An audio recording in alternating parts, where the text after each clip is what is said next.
if I just sit at the office and wait for the phone to call from my book of business, hoping that someone will give me a referral, I'm going to grow really slow. And that's not what I want to do. I want to build this thing and make it something bigger. I'd say within the next 2 years, I'll be the top 5-10% of the independent insurance agencies in Arizona based on the growth at this point. Welcome to the Successflow podcast, where our mission is simple: to be better each day and relay our findings with other relentless humans defining success for themselves. If that sounds like you, let's begin.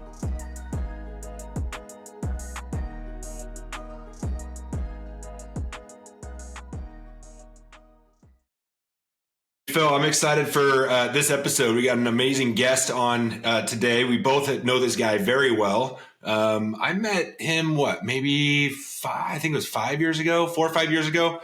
Anyway, an incredible dude, runs an incredible business, has an amazing family, and has a really cool background as well. So without further ado, Mike Gallaugher, welcome to the Successflow pod, my man. How you feeling? Phil and Steven, I'm doing good. It's been a while. Not even 24 hours? Right. That's right. Mike is another Junto brother, which, Phil, we talk about that a lot on the pod and the things we learn in that mastermind group. But it's such a great group, and we like to, bring some guests with those guys in there to get their takes on their life and whatnot. But Gallaugher, you and I met through BNI, actually. You joined, I was a core member when our chapter started about 5.5 years ago or so. And I think you joined not too long after that, which probably been about 3-4 years, I think. And, if you're not familiar, or any of the listeners not familiar with BNI, it's a local networking group. It's actually a global association. And there's individual chapters that you kind of lock down your seat, your category for your chapter. I own the payroll spot. Gallaugher owns the insurance spot for commercial insurance and runs an incredible business. But thank God I met you, dude. You bring so much humor and so much personality to our chapter. It'd be so boring without you in there. You really livened it up. Sometimes I feel like somebody needs to kick me under the table or censor me. But yeah, I enjoy that. That's a great group. In fact, I would have been in there as a founding member, but at the time, man, I was broke. I was a one-man show at the time, putting aside 2-3 hours every Wednesday and not having enough money for the dues. I had to step away until I think it was maybe a year and a half later that things finally started to roll. I was able to get some business in the door and haven't looked back. Absolutely. And I find that very interesting because we didn't meet at Junto either. We actually met with as Phoenix gets smaller and smaller through the advisory, the Vinnies at St. Vincent de Paul. And my very first meeting after things got weird, they're like, we're going to have to do a Zoom for this one. And you were kind of the ringleader in that circle on the Zoom call, getting everybody kind of loosened up and out of their comfort zone on my very first advisory meeting, which is just before, I guess that was a year or two before coming into contact with Junto. So had started the advisory board then as well? No, I think I'd been in there maybe 1 or 2 years before you, but explain why it was weird. It was weird because it was COVID, and that was why we were doing the Zoom stuff. People are wondering what was going on. It's so weird. But yeah, COVID was the reason even BNI went Zoom at the time. But that's when you and I first met, Phil. And man, I tell you, ever since I joined both those groups, you both have been great friends. And I tell my friends who aren't in groups, you need to jump on and get into some type of a support group, network group. They don't understand the importance of it. I think a lot of them feel like they know everything or they don't want to deal with their competition, but creating alliances within your industry and with people all over the state, the Maricopa County is crucial for everybody's growth. Absolutely. Yeah. Tell us a little bit, I guess, setting the table. Could you give us kind of a rundown with your journey leading up to Toro, kind of your career path, and give us a synopsis just to set the table on your kind of growth trajectory? Yeah, I'll be quick with just kind of up to that. So ASU graduate. From ASU, I was in miscellaneous jobs in sales and marketing.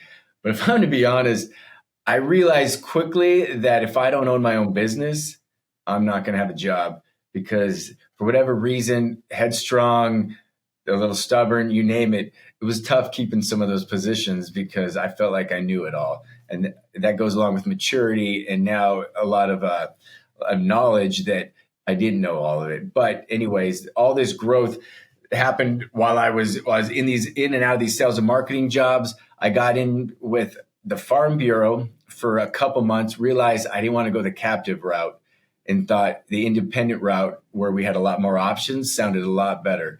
So I ended up signing on with an agency. From there, helped build their personal and commercial lines in addition to building a wealth management division. Really enjoyed it. And just, I wanted to always start my own agency, but I've been raising my three kids at the age of 3, 4, and 5, all the way up until high school. And I did not feel like I wanted to get into something that was going to take time away from recitals, take time away from games, school, you name it. I just didn't want to be that father that was absent. But once they got into high school and they realized that dad didn't exist, but friends and everything else did, it allowed me to step away and to start Toro Insurance. And that first year, I even venture to say 2 years, was probably the worst time of my life. Even looking at my divorce, the divorce was tough with the baby mama, but it was not as tough as starting this company because I was raising 3 high school kids who really didn't understand the difficulties that their father was going through because I kept it somewhat behind closed doors because I slept in my room. My office was in my room. They just thought, dad's good, we got money, but they didn't realize that we came up on a year and we had 2 months left in the bank for mortgage. And I was looking at rentals and still trying to figure out what to do, and came across a couple of friends that I grew up with who are actually brothers who decided, hey, let's partner.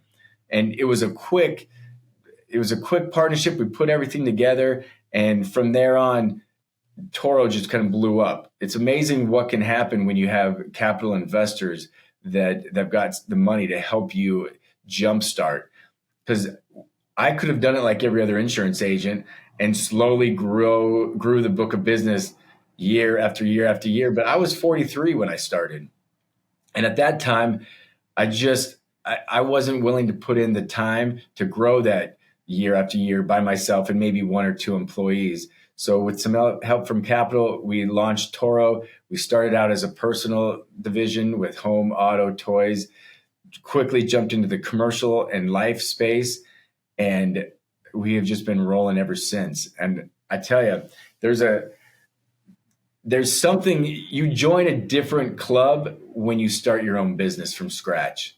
I'm not taking away from somebody who has inherited a company or has taken over a turnkey operation, because it takes a lot of work, but there's a lot of other work that goes involved when you start from ground zero and you start building it from there on.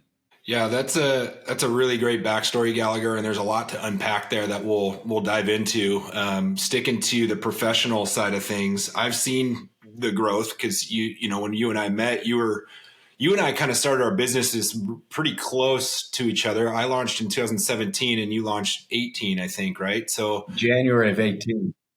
18, yeah. So just a year, not even 6 months apart. We launched July 2017. But yeah, I mean, those first few years, man, you and I talk about it, it's tough and it's challenging, and you are a little bit on an island and you go through those ups and downs, but it's so cool to see your growth and, you know, having those partners with you that can help you grow and expand and do the things that you want to do. I mean, you're not in operation, 5 years, I think, for small businesses that are, you know, going under is like over half, or maybe, and I think it even grows further the longer you go, but you've expanded, you've doubled in staff, you've added more products and services, you have high retention, and you've done a really great job going from the ground up. So you have a lot to pat yourself on the back for. And so talk about that a little bit and just the culture that you've developed with Toro and, the team that you have, because you know, you're obviously personable and very good at what you do, but you've got to be able to translate that down to your team to make sure the clients are taken care of the same way you would. So talk about that expansion, especially with the acquisition that you had out in the West Side, and what that was like bringing in a whole crew that was already established and bringing them under the Toro umbrella. So Toro started out like when the two of us or the three of us met, I was actually either a 2 or a 3-man team. It was substantially slow, but business was coming in because I do a lot of referral partners with the mortgage industry. The auto dealership industry didn't come until later on, but we did a lot of work, and we needed more people. But until we brought on the capital, I couldn't do anything. But yeah, it quickly grew. It's from in the 5-6 years to 5 people, and we were just like kind of busting at the seams. But we were looking for other opportunities. I had put in some bids on other insurance companies in the valley, and was trying to buy that book of business. And I tell you, I was so close to buying one, but it got too much. I had to walk away. A good friend of mine, Mike Brewer, got on the phone with me. He owns Benjamin Franklin Plumbing, and I'd say, yeah, "Hey, we know Mike. You were dealing with selling your company. Give me some advice." And he's like, "Mike, let me tell you this. You have to be willing to walk away. Don't get so tied into it that if the price continues to grow, you're so tied into it that you're willing to overpay for something that may not give you a return in a reasonable amount of time." And that advice kept me from pulling the trigger on this one deal, because it just kept raising. It was a bidding war with me and another guy. And at that point, I stepped back. I said, "It's all yours. I don't want it." And I think I did the better deal on that one. But we're still looking for opportunities. And when mortgage rates did what they did and the market did what it did, mortgage companies stopped getting as many deals. And so the fewer deals they got meant the fewer leads that I got for people needing homeowners insurance in order to close that loan up. So I had to look elsewhere for leads. BNI was good, but it still wasn't feeding the team of 5. So I had to open up and diversify. And that's why I got into marketing to the auto dealerships in Arizona. And I ran across this spectacular leader who was out there running a team and just dominating me. I could not get in certain doors. She would occasionally call me because she'd see some of my marketing stuff in there, and we went back and forth. And I threw a few things on the table, but at the time she was totally wrapped up into it, loyal. "I'm good, Mike. I don't want to do anything." But I was persistent over 2-3 years of just reaching out, giving her a phone call, checking in. "How are you doing?" She ended up calling me saying, "Hey, my boy needs a job. He's an outstanding insurance agent. Take him on if you want." And so I interviewed him, and she was correct. That ever since then, this guy has blown it up in the industry. But because of that, it opened the door to bringing on this woman. Teresa is her name. But this group she's with was a huge captive carrier in the valley, and I was a little nervous because I was thinking, I might get cease and desist. I might get served with a lawsuit. That makes you nervous when you're a small fry out there. And so I played it safe. I was being careful. I brought in my attorneys to oversee everything. And because as you may know, you don't have to be guilty in order to be sued. You could be innocent and not have done anything wrong. And if they have enough money, they can take you to the cleaners. And all you're doing is trying to fight back and just kind of save your business. But on that case, make sure you got an insurance policy in place that protects you in case something like that happens. But anyways, she was like a turnkey operation. She had a team of 10. So overnight last year, my team went from 5 to 17. And that was an eye-opening experience. That's when I brought... that's why I was glad that Stephen, that you were my payroll, because I would not want to be doing that manual. You guys made it so seamless to bring on everybody, to get it all situated. I got Matt Gardner, a good friend of mine, do my health benefits.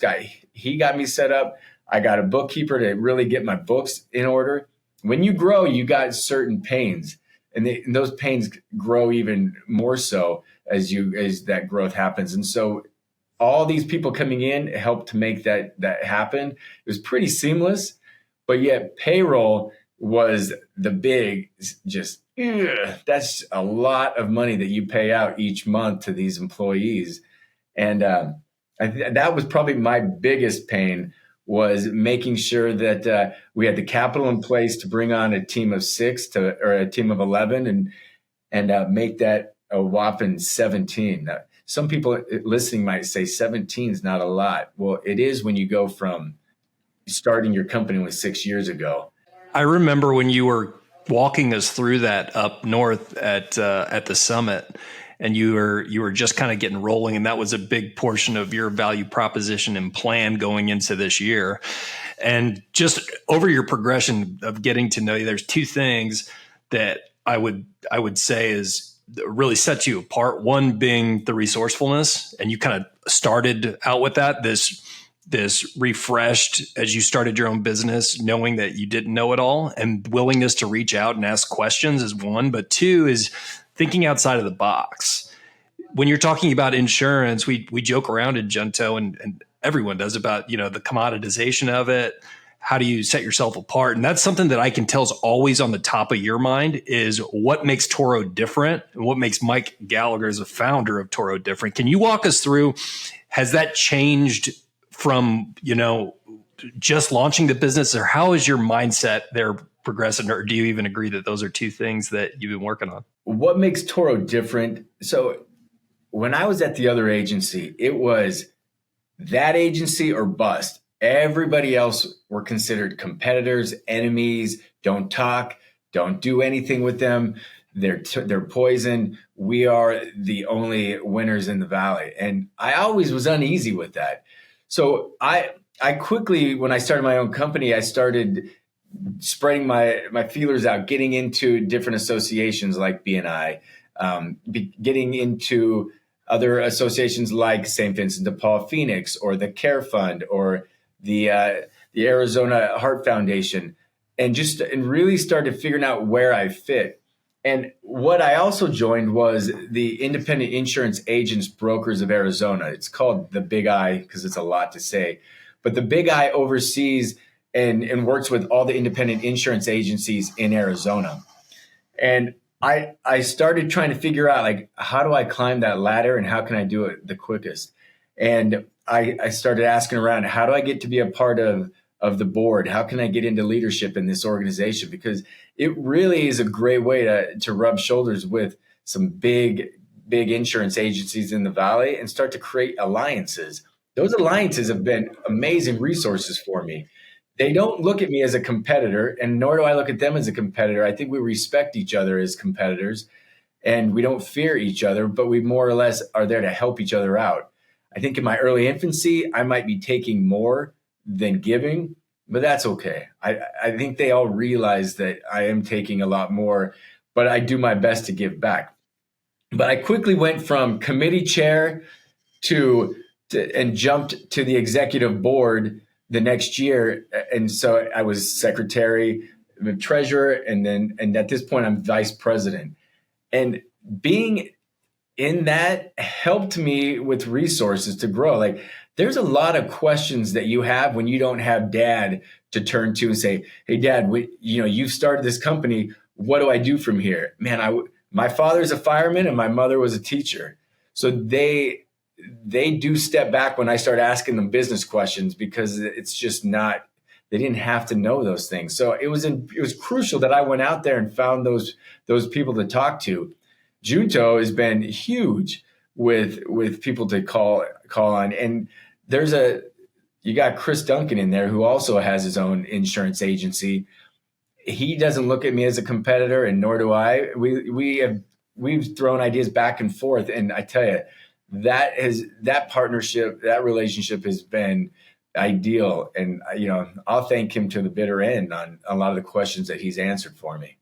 But what makes me different is the fact that I'm always trying to be different in a good way. So you've got a tagline that says "No bull." Yeah, my tagline is Toro Insurance, the no bull broker. And right, yeah, I don't want Earnhardt coming after me, so I had to change it up a little bit. My thing is, I really put a lot of emphasis on marketing, and I know a lot of the insurance agencies out there, and they don't have marketing reps. But I actually purchased two vehicles, and I have these two marketing specialists out there just hitting up companies and filling that sales pipeline for me. Because if I just sit at the office and wait for the phone to call from my book of business, hoping that someone will give me a referral, I'm going to grow really small, or I'm going to grow really slow. And that's not what I want to do. I want to build this thing and make it something bigger. I'd say within the next 2 years, I'll be the top 5-10% of the independent insurance agencies in Arizona based on the growth at this point. Yeah, I believe that you're definitely on your way. And I think the biggest difference, you mentioned the word captive versus independent. And just for the listeners, the difference is when you think of like Allstate or State Farm or some of these insurance agencies out there that you see, on every corner, those are captive, meaning those policies that you get, they can only use Allstate products or only use State Farm products. Those agents are captive to those insurance carriers within. And being an independent broker like yourself, Gallaugher, Toro, you can shop anybody. So you have the best interest of your client in mind, and finding the best rates for the best coverage. It doesn't matter which carrier you use. And that's, I think, what is really cool, because there are a lot of independent brokers as well. But what sets you apart is you're active in the community. You're on those boards. You're in the big eye, as you call it. You're moving up the ladder there on the board of directors and just getting involved heavily. And that provides credibility for what it is that you're doing. So pivoting away from the business side and the professional side, you mentioned earlier that you were a single dad. You raised 3 kids early on. They were little, right? 3, 5, and they were young, elementary school kids, toddlers. So what was being a single dad, being a single parent in general, I know is extremely difficult. I've seen it in my family, and kind of talk about your upbringing a little bit and what gave you the strength to continue being there for them. So I think you're born with certain traits. I'm not saying, I do think that some people are meant to work in certain capacities. Some are meant to be leaders. I don't want to say that I learned a lot of that. I almost feel like it was born, but just because it was born didn't mean I had to work to get to that point. So I was very competitive throughout my life. I was in every sport that I possibly could be in high school. I was a swimmer, and that was my big sport, was swimming. And when I got to ASU, I converted from looking at a black line for hours to playing water polo, and was on the water polo team at ASU. And I tell you, that was my most favorite. But I've done soccer, baseball. I liked pole vault, but when you start getting up that high and you just have one stick between you and the ground, it was a little, I don't know. It was not my favorite, although it was cool. The girls liked it, but I was not a fan. And you only run a little distance. I did not want to run the mile or anything like that. But yeah, so I was always competitive in sports. And I think it transitioned, that mindset where, to be the swimmer that I was and to compete. I mean, I wanted to go to the Olympics. I was set, but you were swimming 2 hours in the morning, 2 hours in the evening, whether it was cold, hot, raining, it didn't matter. So you started to get disciplined right away. And I tell you, anyone who does club sports, mad respect, because the time and how about the parents too, for having to commit to that. But there's a lot of commitment that these kids do. My daughter's a collegiate dancer now, and having seen her dance from the age of 5, the amount of hours, there's a lot of discipline that goes in on that. So yeah, I've always been competitive. And I think that helped when it got to the point where that first year, literally it was, I don't know, your listeners, I'll just be straight up. I mean, I cried a lot of evenings, and it was because that was my only outlet. So, but I knew that get it out, because the next day is a new day, and I'm going to take just one more step. I'm just going to take one more day. And before I knew it, the year was up, and things were starting to get easy. But when I started that company, I only knew how to sell. I didn't know how to write a policy. So I had to hire somebody after hours from another agency to teach me how to do that. And so, you figure out ways to get through it all. I mean, there's nothing easy about it, but you have to be willing to say, take one more step. I'm going to keep going. I'm not going to quit. But I had to take it in day chunks, because if I would have looked at it year at a time, I probably would have broke and I would have just went and looked elsewhere. God, I love that. It just breaks it down to the utmost, simplest point is each day, what do I have to learn and execute on to get better and build this business? And I think there's a lot of advice given that entrepreneurs, if they knew how hard it was, they probably wouldn't start. What you just said, if you're looking at the macro, if you're looking at the macro or like a marathon, you start, which I know you both are runners too. You pick one, you get to a point where you're so fatigued, you just have to pick another smaller distance to get to and keep resetting. So that mindset to when you're talking about launching a business is huge. I'm curious about how getting to know you, one of your biggest strengths, and I love your perspective on is your faith and spirituality, which, some folks don't, discuss in regard to their long-term success. Where has that been for you over the course of everything that you've been through? Maybe not necessarily how directly ties to business, but how has your faith impacted this journey that you've been on? So I grew up in the LDS Mormon faith, and I tell you, the church is good, and it's good with kids because it teaches them the stories. It teaches them to believe in something. There's a lot that goes in that I think a child needs growing up with spirituality and religion. And so I grew up with that. My father wasn't active in the church. My mother was. So I got to see both sides. And we were somewhat, I don't want to say bad Mormons, but we were just like, we had a perspective. I was okay with there's certain things about the faith that we didn't always we agreed with or on the same page, but we were committed to it. And I'll die Mormon, but what really was taught me is when I went on the 2-year mission. And I went to Montana Billings mission, which covered all of Montana and a third of Wyoming. And I want to say it was partially spiritual, but it was also a lot of personal growth, because at the time you could only call home twice a year, Mother's Day and Christmas.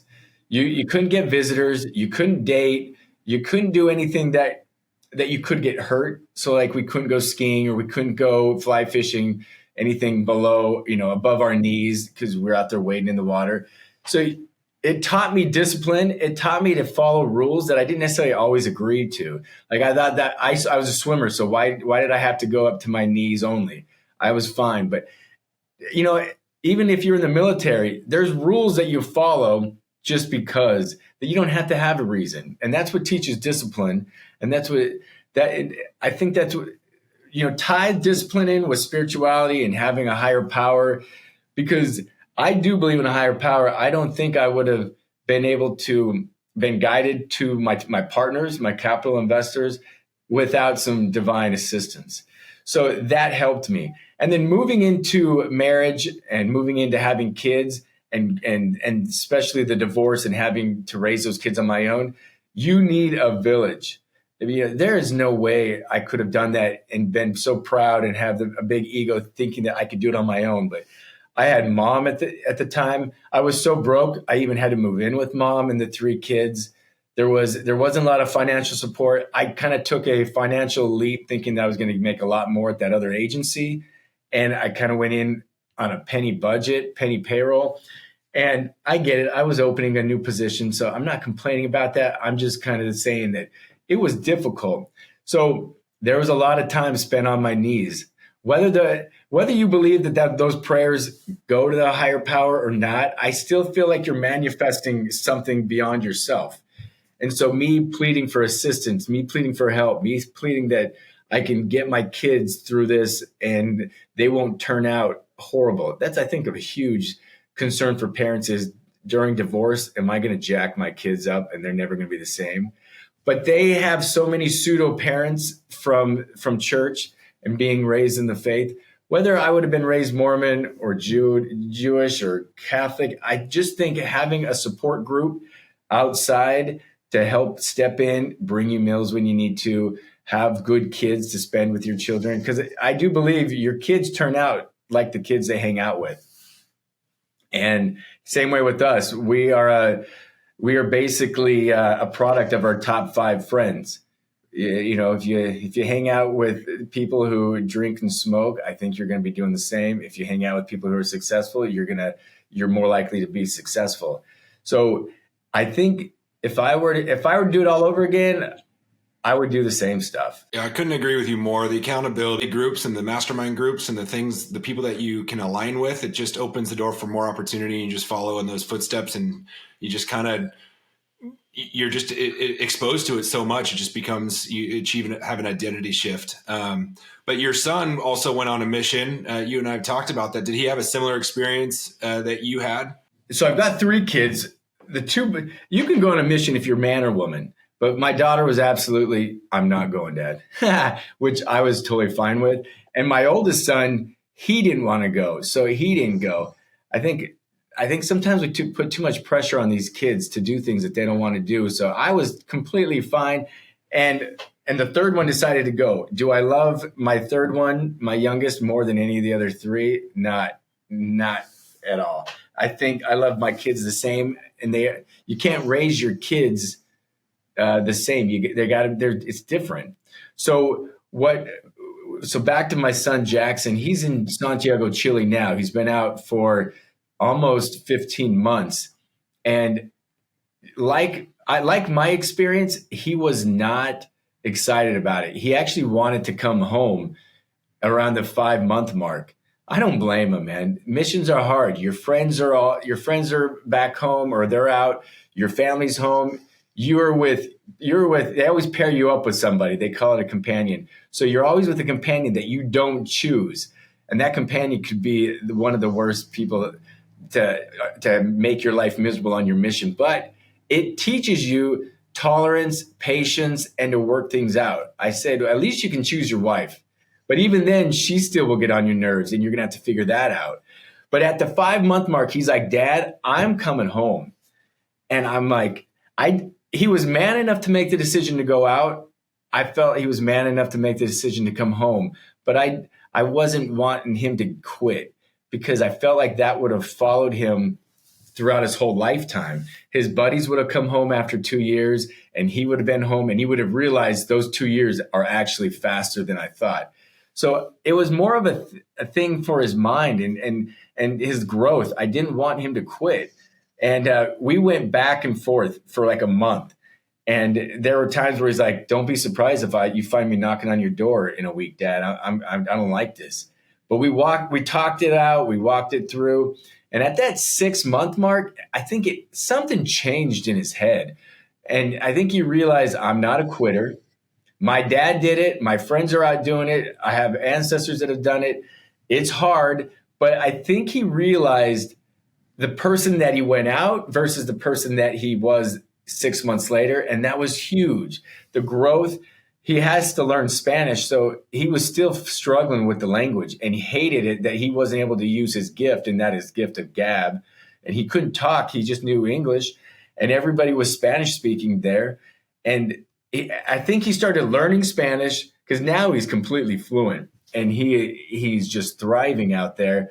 But he had to make that decision on his own. And I didn't want to be the guy who was forcing him to stay out.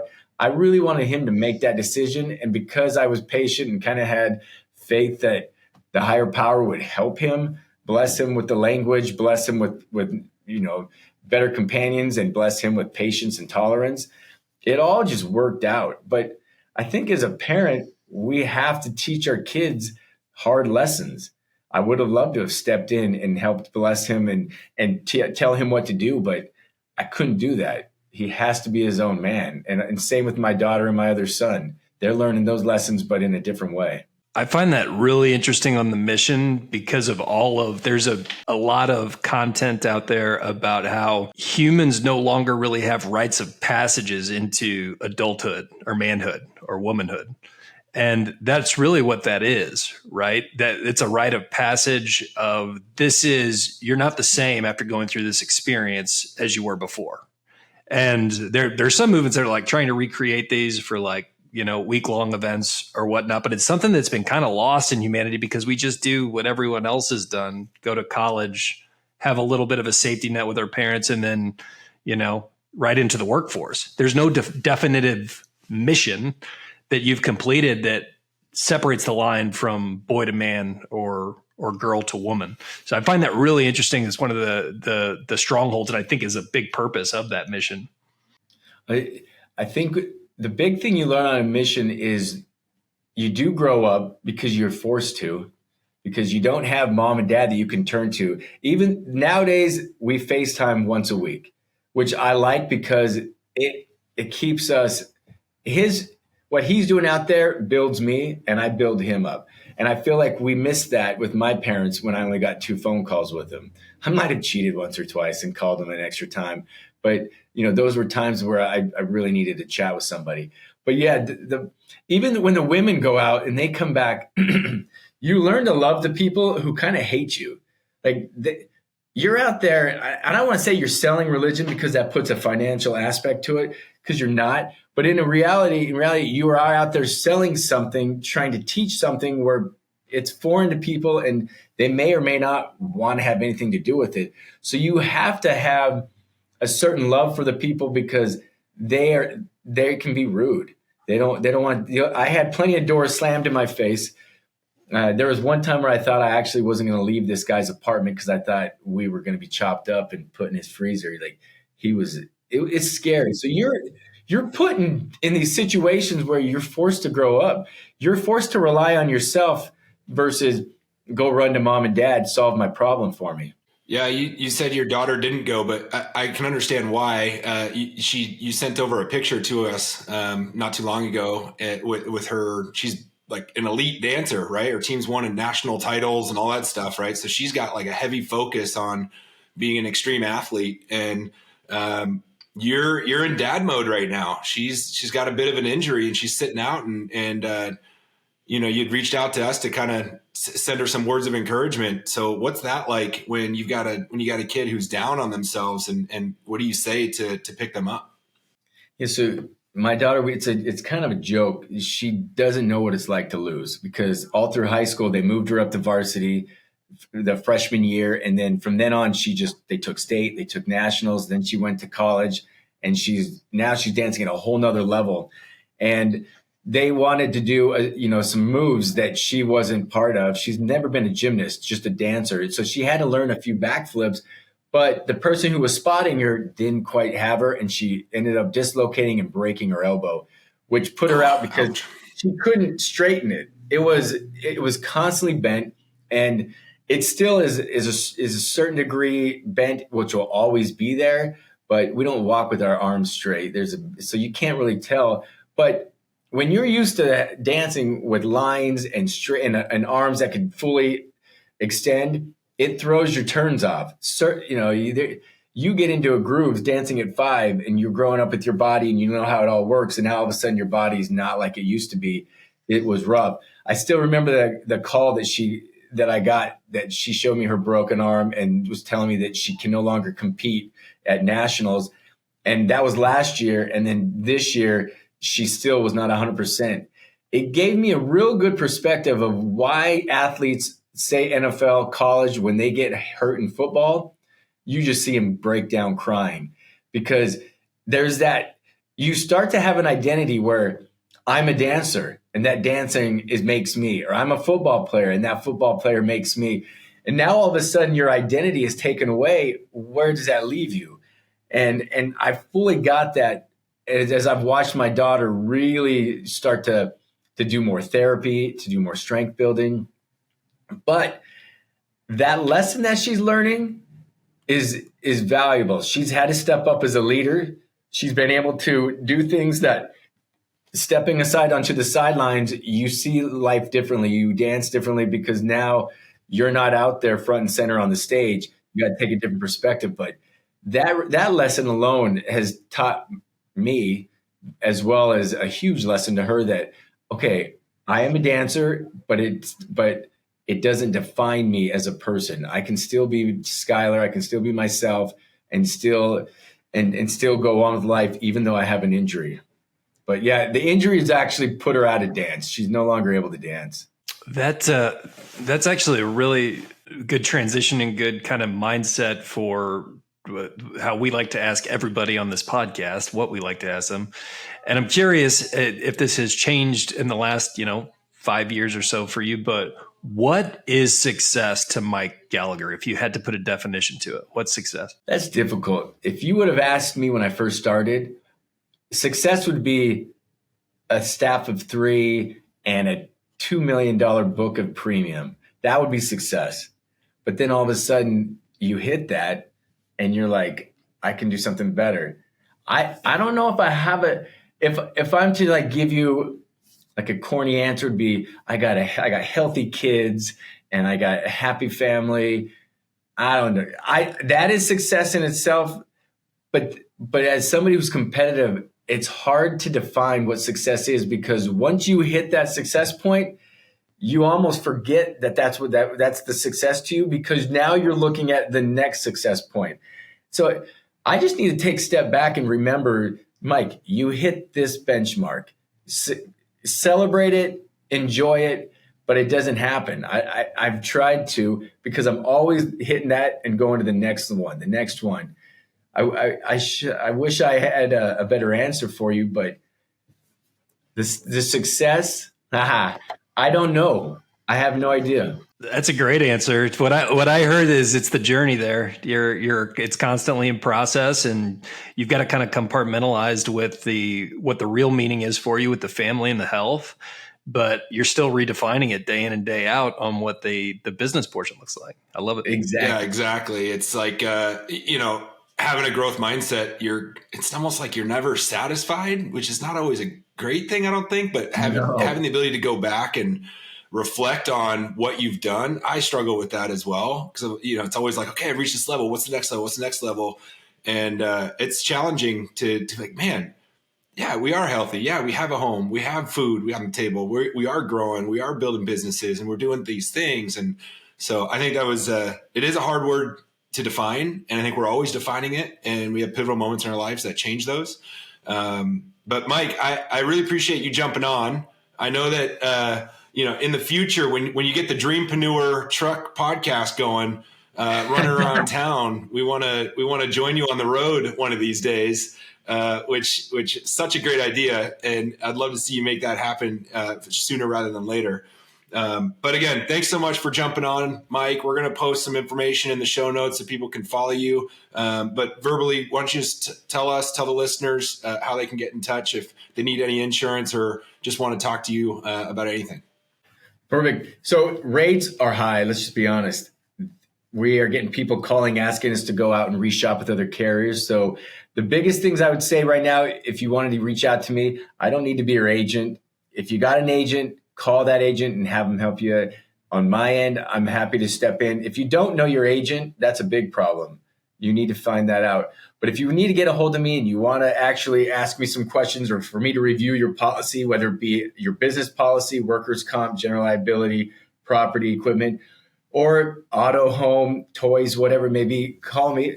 My phone number is 602-345-0360, or my email is mike@toroins.com. We'll include all of those in the show notes. Yeah, I was just going to say, you're about to get spammed with a bunch of texts, Mike. You're a good-looking cat, and you better be careful. So you got to watch out for all the ladies out there. I know you're taken right now. So, and like you said, chicks dig the pole vaulters, which I've never heard before to this podcast.